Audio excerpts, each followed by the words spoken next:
Hello, everyone. My name is Chaim Durst. I'm the Dean of Writing at my college advisor. Thank you for joining me today. The topic of the lecture is going to be getting in by showing you're human. Right now, there's a crisis in the college admissions process. So many people are using AI-generated essays to try to fool the reader. So my approach is to write as human an essay as possible, to demonstrate human characteristics that you have to move the reader, because that's what they're looking for. A little bit about myself. I graduated from Hackley in 87, Columbia in 92 with honors, and this is the 24th year that I have a college prep mentor. I met Dr. Guerra, with whom I work, in 1986 when he helped a friend of mine who was going to Irvington get into Harvard. I did my own applications and did not get into Harvard, and so I was very intrigued by his work. And so in 2001, I contacted him, and we've been working together ever since. I've written numerous books on how to get into college, how to prepare college essays, how to write well, how to tell effective stories, how to learn vocabulary, and how to prepare for the SAT. These are the results that we've had over the last few years. As you can see, they've been exceptional. But I'd like to point out the purpose of our mentoring is not necessarily to get people in, but to help them grow. And as a byproduct, they get in, right? But if we make the goal just get in, then when they get there, they may not be prepared. So this is a long, extensive mentoring process that often takes years, where we help the student think, what does it mean to be human? How do I want to grow? Who am I? To answer these sort of questions so that when they get to college, they're ready to dive in and succeed. These are the results from the last year. So today we're going to be talking primarily about essays, although at the end I'll be talking about extracurriculars. There are 7 archetypal types of essays. You've got your personal statement, the obstacle, diversity, community, extracurricular, why major, and why school. You want to think of your application as a gallery of art, where you have the masterpiece as your personal statement, and each of the additional essays should augment and strengthen your personal statement, but not cannibalize it, not take themes from it and overlap too much. So when I start with students, one of my mottos is begin with the end in mind. So I ask students to write down 10 characteristics that are integral to their being. And you'll see we're going to distribute those over the 7 types of essays. So these are the ones that I chose for myself. Everyone's different. But you want to pick qualities that show your human side. How I go about eliciting those qualities, the entirety of my curriculum is based on the Socratic method, where I ask questions and then I probe deeper and deeper to try to get at the fundamental truths, their fundamental philosophy. And I answer every question that's in my curriculum so that students could read it, see that I'm being honest with them, I'm not hiding anything, and then they can see these stars here in my answers. That shows how my answer could turn into an effective personal statement. And I ask students to brainstorm about every topic that we have, every personal statement, all the why major, the why schools, the community essays, because these types of constellation maps allow you to draw from your subconscious key characteristics that our sensors, our logical mind, sometimes blocks us. And it's interesting, just as I read someone's face when they're talking, or read someone by the tone, you can see by the slant of my writing, the stars, the underlines, this is all key data that I want to look at before I tell a student, hey, this might be a good topic, or this might be a good topic. So we do a lot of brainstorming. So remember I said those 7 types of essays, we're going to allocate the 10 characteristics. Well, this is another one of my mottos is right place, right time. So a lot of parents want their students to write about their major in their personal statement, or write about an accomplishment in a personal statement. That's not the right place. It's not the right time. Put that in your extracurricular essay or in an obstacle where you overcame something. Your personal statement is to reveal who you are, how you got that way, and who you desire to be, and what's stopping you, or how school can help you become the person you desire to be. So this is how I would distribute the 10 qualities that I wrote down for myself. So I take students through this process so that we begin with the end in mind and we make sure that it's right place, right time. This year in particular, as I mentioned, college admissions officers are looking for people who demonstrate their humanity. They're looking for people who are honorable, decent, responsible, and virtuous. Someone who is kind, compassionate, has integrity and respect. So in other words, they're looking for a mensch, which is a Yiddish word my father used to use. He said, be a mensch. So I try to shape people into a mensch in the time that I have with them. I help them get in touch with the virtuous, the honorant, and the kind qualities they have within them and present them in a powerful way that will move the reader. So what does it mean to be human? Well, for one, you're original. You're one of a kind. You're quirky, idiosyncratic. You're everything that ChatGPT isn't, right? It's not original. It's not one of a kind. It's certainly not quirky like we have. Also, part of being original is being unique. Each of us has our own voice, our own humor, our own warmth, our own point of view, style, and format. And none of that is cliche. So what I want to do right now is show you how I transform an essay that a student and I brainstorm. So we picked the 10 qualities. We decided which qualities we want to insert here in the personal statement. And I'm going to show you, usually I ask students just to create a very linear statement first. I'll say, okay, write it out like you're explaining in a lecture. And then once we have that, we'll write it as if you're an artist presenting your work at a gallery. So this is just sort of the lecture format. This is a young man who came to the U.S. for boarding school. And when he went back home, he was just shocked. So I went to the U.S. for schooling 4 years ago. And when I returned to Korea, I didn't recognize it. As soon as I exited the subway near my home, I was greeted by trash. It seemed like people just threw away food and beer cans without any concern for the environment or one another. My favorite shops had disappeared. Plastic surgery clinics had taken their place. In fact, I could hardly recognize people passing me by. They were whiter than Americans I studied with. People looked so skinny too, shockingly so. Many looked too sickly to even carry their brand name luxury bags. When I reached the corner, I almost bumped into a grandma sitting in the gutter selling traditional rice cakes. People ignored her. I bought one of her cakes and wanted to ask her, Grandma, who discarded you in the gutter? What happened to the Korea I knew and loved? On the next block, I passed an odd sign. Earn $3,000 if you have a child, it announced. What could that possibly mean, I asked myself. I was shocked to read that Korea has one of the lowest birth rates in the world. So the government is trying to reverse this trend by offering cash to new mothers. At last, I was greeted by a familiar sight, my favorite PC room. I went in expecting to see children my age or younger playing, but all I saw were older men slumped over huge monitors. Cigarette smoke was so thick I could hardly breathe. The smoke and despair pushed me back out on the street.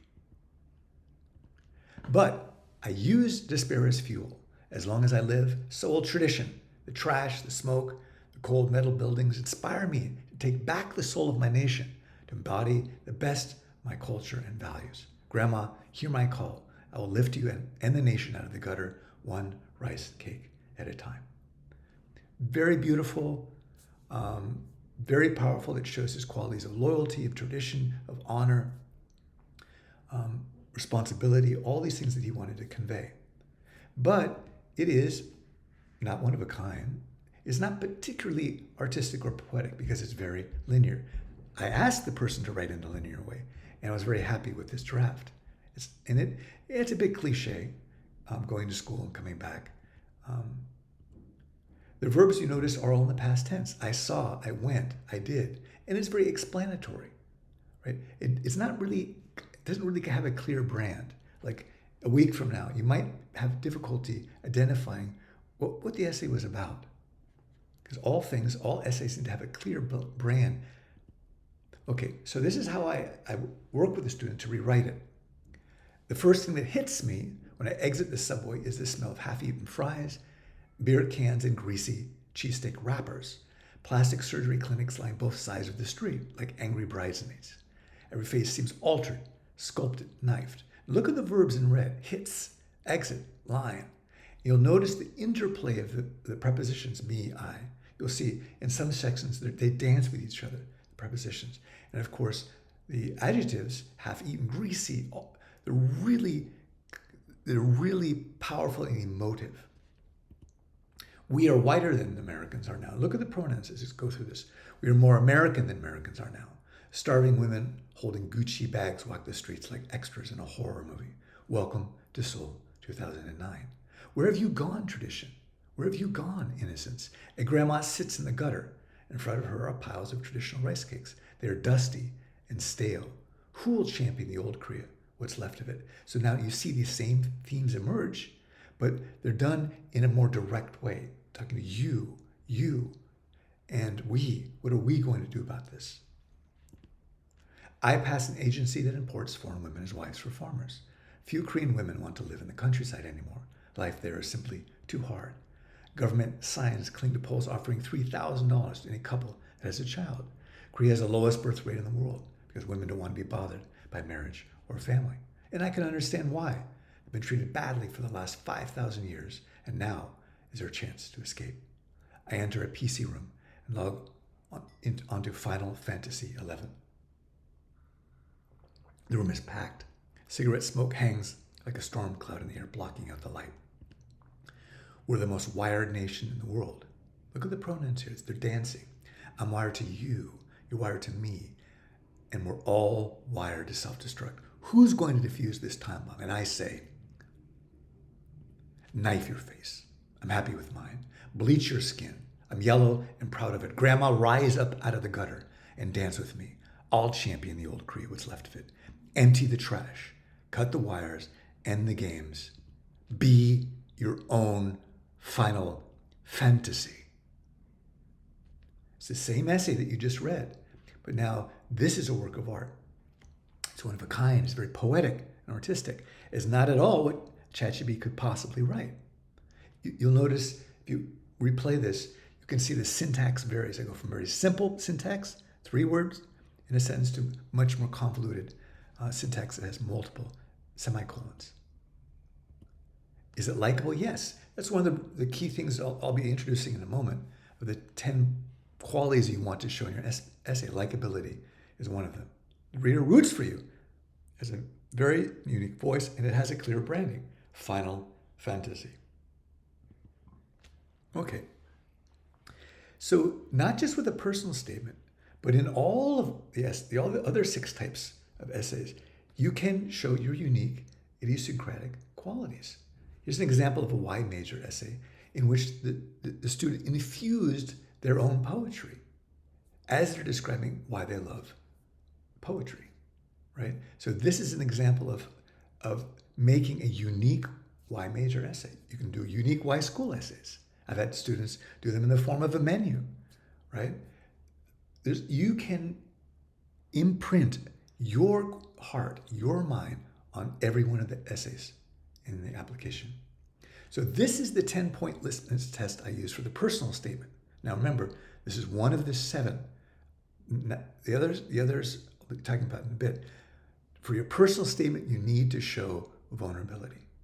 You need to show self-knowledge. You have to show a capacity to grow. Without those 3, all 3 of those, the essay is ineffective.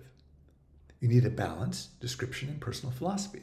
Some people write too much description, or other people talk about their personal philosophy. It becomes more theoretical.